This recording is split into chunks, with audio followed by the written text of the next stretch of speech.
गुजरात में आप सभी का स्वागत है। आपके साथ मैं हूं जोहम रुबा। वृंदावन के ठाकुर बांके बिहारी मंदिर के कॉरिडोर का विवाद आजकल सुर्खियों में है।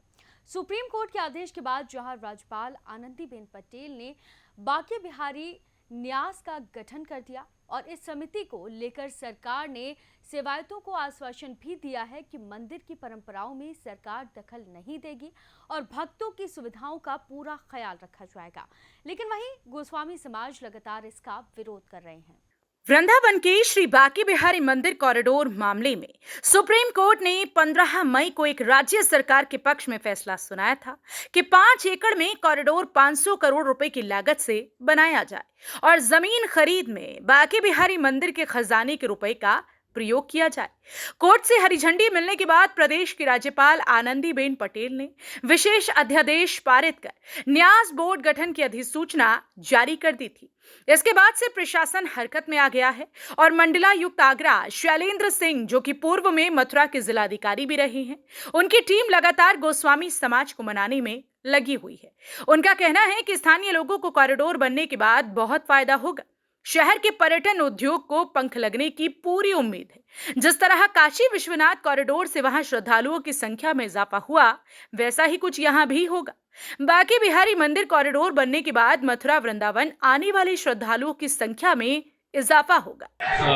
बाकी वाले गोस्वामी साथ बैठक होगी, उसमें क्या हिस्सा है? कि जैसा आप जान रहे हैं कि मंदिर के प्रस्ताव को सुधार करने के लिए लगातार हम सभी लोग प्रयास हैं। उसमें माननीय मुख्यमंत्री का निर्देश है कि जो भी स्टेक होल्डर्स हैं, जो भी संबंधित पक्ष हैं, सबकी बातें सुनी जाए और उनकी जो भी नुआंस है उसको दूर करने की कोशिश की। उसी सिलसिले में आज हम लोग यहाँ गोस्वामी समाज के लोगों को बैठेंगे और एक प्रकार पर माहौल में बातचीत चल रही है और अभी बातचीत कर रहे हैं, आगे भी चलता रहेगा और हम सब लोगों का प्रयास होगा कि जो सबकी मंशा है कि कैसे ठाकुर बांके बिहारी जी के व्यवस्थाओं को बेहतर बनाया जाए, जैसे जो भी श्रद्धालु जन आए एक अच्छे एहसास के साथ यहाँ से वापस जाए, वृंदावन की छवि देश ही नहीं पूरे दुनिया में और बेहतर हो। इसके लिए हम सब लोग मिलकर प्रयास करेंगे और जब आपका उद्देश्य सही होता है तो तमाम लोग आपको सहयोग देते हैं। तो मुझे लगता है कि जो थोड़ी बहुत गलतफहमियां हैं उसको हम लोग जल्दी दूर कर लेंगे और सबका सहयोग। क्या किसी तरह का सुझाव भी मांगे गए हैं? सुझाव मांगे गए कि जो भी अगर जैसे जो हमारा प्रबंधन को लेकर जो व्यवस्था की गई, कॉरिडोर के लेकर जो व्यवस्था की गई, अगर उसमें कोई सुधार चाहते हैं तो उसको सुझाव दें। आपको बता दें कि कुछ दिन पहले भी गोस्वामी समाज और जिला प्रशासन के अधिकारियों के मध्य एक बैठक संपन्न हुई थी, जिसमें कॉरिडोर को लेकर बांके बिहारी मंदिर से सेवायतों के बीच चर्चा हुई। उसके बाद एक बैठक वृंदावन के संत समाज से भी हुई थी, जिसमें संतों ने योगी सरकार के कॉरिडोर बनाने के फैसले का स्वागत किया है। प्रशासन लगातार लोगों को समझाने की कोशिश कर रहा है। मंदिर की परंपराओं में सरकार का कोई दखल नहीं देगी, भक्तों की सुविधाओं का पूरा ख्याल रखा जाएगा। कुछ गोस्वामी समाज और महंतों द्वारा जो प्रदर्शन किया जा रहा है, पर्यटन और श्रद्धालु जो आ रहे हैं और स्थानीय ब्रजवासियों को इन कुछ लोगों की वजह से बांके बिहारी के दर्शन करने में और भीड़ में काफ़ी समस्या, भीड़ का नियंत्रण नहीं हो पा रहा है। तो क्या कॉरिडोर जो बन रहा है उसको लेकर कुछ लोगों का विरोध करने से क्या कॉरिडोर रुक पाएगा?